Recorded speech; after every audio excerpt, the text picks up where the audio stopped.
Brought to you by Penguin.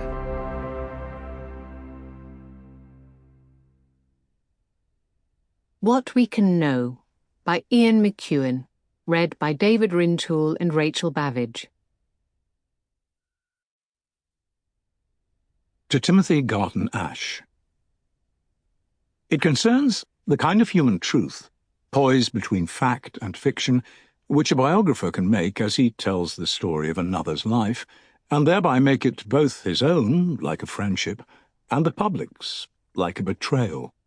It asks what we can know, and what we can believe, and finally, what we can love. Richard Holmes, Dr. Johnson and Mr. Savage, 1993.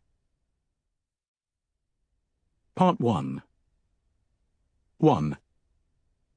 On the 20th of May, 2119, I took the overnight ferry from Port Marlborough and arrived in the late afternoon at the small quay near Mainturog under sea that serves the Bodleian Snowdonia Library.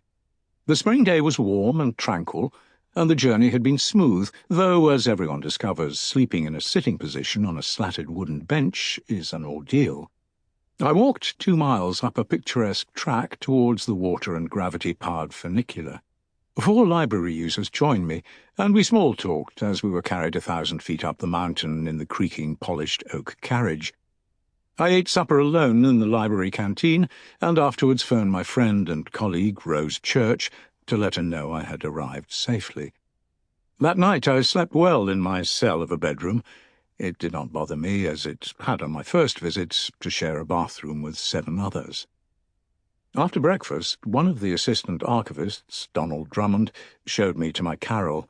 His domain included my period, 1990 to 2030, and he took a strong interest in my topic, the ineptly named Second Immortal Dinner, and its famous lost poem, A Corona for Vivian, by Francis Blundy. It was useful to have someone fetching this and that from the stacks, but Drummond's well-intentioned manner, his habit of pausing mid-sentence after minor words like of or the, while letting his mouth hang open, made me tense. I suspected that he was ferociously clever. He spoke too often of his 14-year-old niece, a maths prodigy. He wanted to pick my brains, which suggested he was writing something of his own. I made matters worse by being exaggeratedly pleasant to conceal my aversion.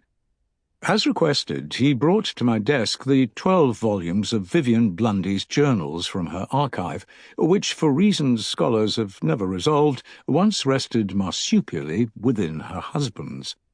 As soon as I was alone, I opened the airtight folder and found volume 5. I turned to page 32. I needed to see this again. Things are settled between Frances and me. I'm mostly happy here, an achievement. She is referring to the tragic case of her first husband, Percy Green, who suffered from Alzheimer's disease. She believed Frances loved her, and though neither was young and he was 10 years older, they had a decent sex life, and there was always plenty to talk about. Nowhere in the journals does she regret marrying the great poet, though he spent much time in his study. Elsewhere she writes, I wonder if I sometimes enjoyed disliking him. By volume 7 they had been married 9 years. Early on she had kept herself sensible, researching her second book, which she abandoned. When she had a job at Oxford, she had published a scholarly biography of the poet John Clare, a reworking of her doctoral thesis. She had enjoyed teaching. Several years later, her situation prompted wonder among her friends.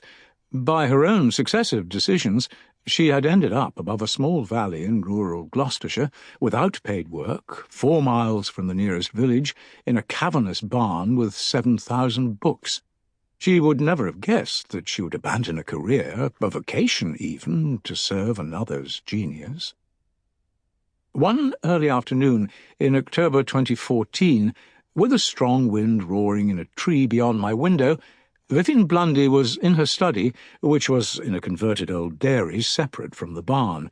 She was probably making a shopping list of ingredients for the meal she would cook the following day to celebrate her birthday. She would serve the dishes at a gathering to which 8 friends had been invited. She would have already devised the placement. Later in the evening they would... Sample complete. Ready to continue?